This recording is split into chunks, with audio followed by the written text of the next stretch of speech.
Welcome back everyone to another video. Today we're going to be talking about JBL speakers. So for a long time I've heard JBL was always a very good brand, and I bought a couple myself a couple months ago just to try them out. Wanted to see how they performed, wanted to see if they were really as good as everyone said they were. And so I'm going to give you an honest review of everything I like and don't like about these. And we'll get right into it. So first off, right off the bat, we see I bought both of these are Charge 5s, one Camo, one Red. The reason I chose with these colors was I just wanted one solid color, one bright color, and then I love camouflage, so I had to get a camo one as well. But you can get them in almost pretty much any color that you want. I got these both off of Amazon, and if you're interested in looking at them, I'll leave a link to these down below in the description. So things I like about it is I love the design. It looks absolutely beautiful here.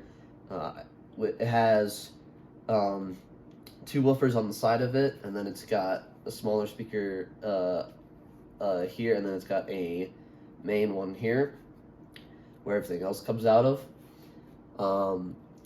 The battery lasts pretty good, around 18 hours. That's pretty accurate for what they claim.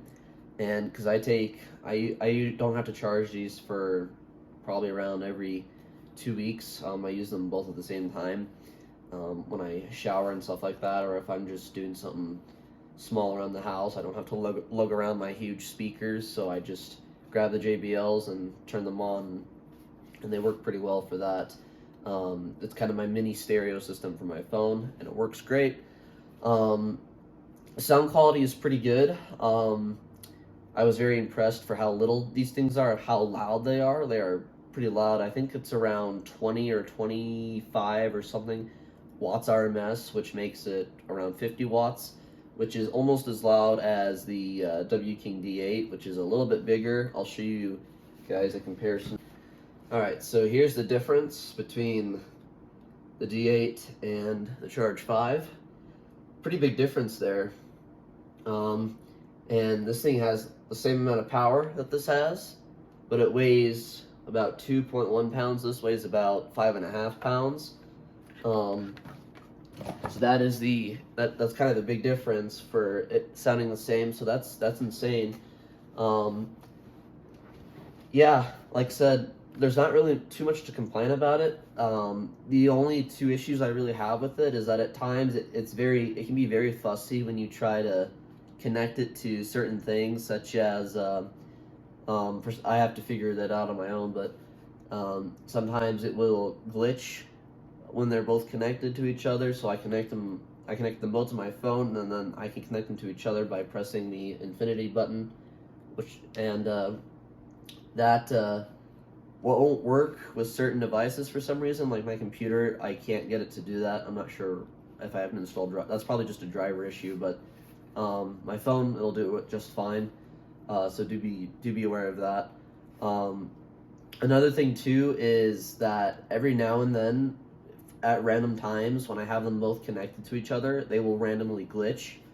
Like they'll randomly disconnect, and one will be really choppy and cut out when they're connected to each other. And that's without me touching them. I noticed that the farther away they are from each other, the better, because if it's too close, it can cause interference with other things. Like if you set them side by side and you have them playing, they'll be okay. But if you have it like if you stack them on top of each other, it's probably not the greatest idea. Yeah, another thing, those are really the only complaints, but some other things I like too is that it doesn't have to be set down like this. It does have the pads here on the bottom that are made of rubber. Those are really mounted on there really well. Let's see them on the other speaker. Yeah, like I said, I just love the looks of it. It looks absolutely beautiful. The logo here. Features of the speaker, if you're wondering. So this is the charging port, and it's rated IPX7, so you don't have to worry about it getting wet with anything. You can pretty much use that for like I said, you can drop it in water and it'll be just fine. You can probably drop in other stuff too, other liquids. I don't know if I would try that, but just to be safe, but it should be fine. it just might be sticky. You just might have to clean it off, and don't, you know, with some wet wipes or something, and don't, you know, don't use it until it dries out. And then here is the only, I believe this is not waterproof here, this port, which is probably why it's covered. This is for the USB stick, so you can put, if you have like a flash drive that has music on it, you can play it through there if you wanted, or if you wanted to charge your phone, you could also, I think you could charge it through there as well, I believe. So the buttons are pretty simple too. Like I said, you got the infinity button that allows you to connect. This is probably my favorite part, is you can connect 100 of these together.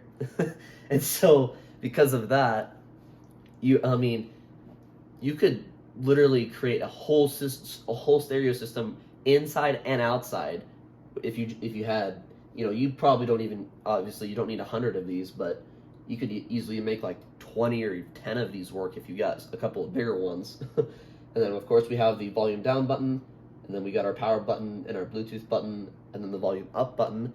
These buttons do not work for if you want to skip a song or if you want to play back a song. That does not work. You have to use your actual device for that, like your phone or whatever it is that you're connecting it to.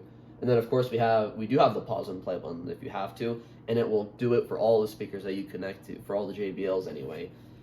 Make sure that you have the right frequency. So if you have a Charge 3, I don't think a Charge 3 will work with these, because it's a different frequency of Bluetooth, so it will not work with the infinity button. But I believe the Charge 4 will, and I believe the newer ones will. So do be careful of that as well. Another thing too is that they are very sturdy. I mean, this thing is solid. It's very well built, and I'm kind of clumsy as it is. And so I tend to drop things a lot, like my phone, for example, that I'm recording with right now, which I haven't used to make a video in forever. I have an OtterBox case on that because I'm constantly dropping stuff, throwing it around. You know, you could use this, if you wanted to, you could use this thing as a football. Not the greatest, but you could use it if you wanted to. Yeah, very sturdy. I've dropped this one a few times on accident, where I've dropped it on the floor and it's rolled, and it hasn't put any dents in anything yet, thankfully. But yeah, it will definitely hold up. So there's not really a whole lot much more I can talk about, to be honest with you. But I did discover something kind of irrelevant, but I actually put one of these completely underwater, and it makes the sound really heavy, specifically the bass and the drums. It makes it sound really heavy because the water, I guess it flows a little bit better. The bass waves, I guess, for some reason flow a little bit better in water than they do in air for some reason. And so, yeah, I found that to be extremely hilarious. So it makes the wall, like I specifically put it in the bathtub. I just filled the bathtub up enough to where the speaker was, to where I just held it underwater, pressed play, and it was funny. I mean, it shook all around, just like as if I was to have my regular subwoofer, my 8-inch one down here, if I was to have that full volume. I found that really interesting. So, one thing I would say is that I would only recommend it if you are willing to pay the price for it. That is probably my biggest concern with the speaker, is that these are extremely overpriced. Brand new, these things were almost $200, and that is not, like, that D8 down there, that's the same power, it weighs twice as much, and the battery will last a lot longer. It'll last around 26 hours, and it sounds almost just as good as the JBLs, and that's like $70, $60. And this was, like I said, brand new, $180. That's over double. That's crazy for paying for nearly the same thing. That is something that I would not recommend. So if you're looking for something cheaper, just go for the W King, because it sounds almost just as good, but you can't connect 100 of them. I mean, not that you would ever need to, but you can connect 2 of them together at the same time, which is perfectly fine. I would say that the smaller this JBL speaker you're looking into, the more it is not worth it. And let me explain. Like I said, the little guy that's this big, I can't remember what model it is. It's the very tiny one, you know, like the little brick one. definitely not worth it. Again, it's the same price. It's also around, actually it's like $10 or $15 more than that D8 down there. And that D8 will do a much better job of everything, obviously. You can charge your phone, you know, same thing that these Charge 5s can do. So that for me is the biggest thing, is they are extremely overpriced, which I understand they can do that. That's totally fine. It's their company. But that is the biggest concern that I have. I would definitely say if I was going to get something like, I don't know, like if I wanted to get a 710, a JBL Party Box 710, like the big ones, I would definitely say those ones are totally worth it, because you're saving a lot of effort and time. You know, like with me, with my sound system here, it's all auxiliary. For my computer here, it's all auxiliary. And it would take like double this, so it would take 4 of these speakers just to fill the same quality as the JBL 1000, which is rated at 1200 watts, and this system is rated at not these 2 speakers, but my main system that has an 8-inch sub and then 1 main speaker. That's 180 watts. So it would, and it would almost take it would take 3 more. It would take 3 subs, so it'd be triple the amount of speakers that I have now to match the quality and the power of the JBL 1000. And so that for me is what makes it worth it, is because you're getting more value for your money the more you pay. The ratio is better, if that makes sense. So it's a little hard to explain, but that is the reason I would go with the big JBL if I had to. And like, yeah, one of those medium-sized ones, like the Extreme or the Boombox, I should say. I think the Boombox is about that big. I think one of those would outbeat 2 of these easily. It would definitely be worth it, I would think. It would be worth it more, I should say. Because, like I said, it is still ridiculously expensive. But anyway, yeah, it comes with a standardized box. I'll show you those real quick. So with the box, it's really nice. This is the one for the camo one. So it's magnetic here at the end, so it'll stay shut, which is really nice. And then it comes inside, has one of this. So this is where the manual is, the charger's all wrapped up in there, your warranty card, and then the speaker comes in this white, pretty foam, like kind of like a blanket for the speaker, and it just sits right in there. And it's, yeah, there's nothing much more to it really. Pretty basic and very, very, very good looking design, and gives you some information. So anyway, I'm gonna stop running my mouth now, and I'm gonna have you guys look at my second monitor here, and you'll see the volume that I play it at. Well, actually, I might have to switch monitors for that, and I'm gonna do a quick quality test for just one of these. Like I said, it sounds a heck of a lot cooler and better with 2, but like I said, computer's being fussy, so you're just gonna hear one.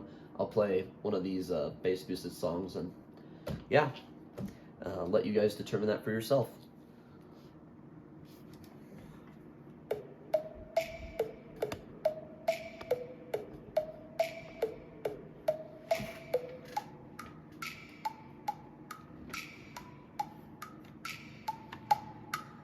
Boss.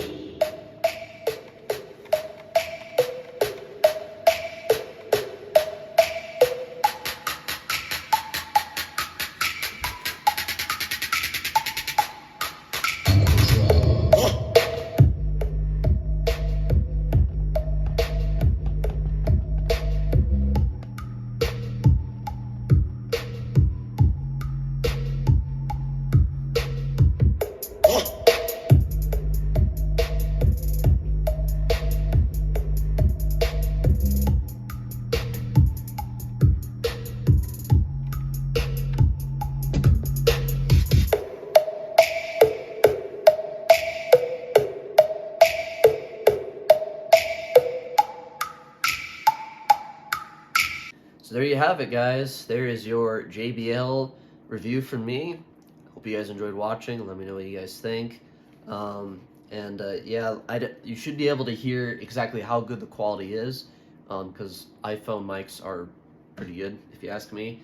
And yeah, there's a little bass, a little bit of bass to it. It's not bad at all. It's better than the D8, I think. And yeah, I'm very pleased with both these speakers. Other than some of the things that I described, which may be an issue for some other speakers too, with the JBLs. But overall, I would definitely say that if you can afford it, definitely worth getting them. I would only get these if you are really, really wanting to spend the money. But if you can and you want to and you can afford it, I would say definitely go for it. The bigger, with this case, the bigger is better. Anyway, hope you guys enjoyed watching. I'll catch you guys later.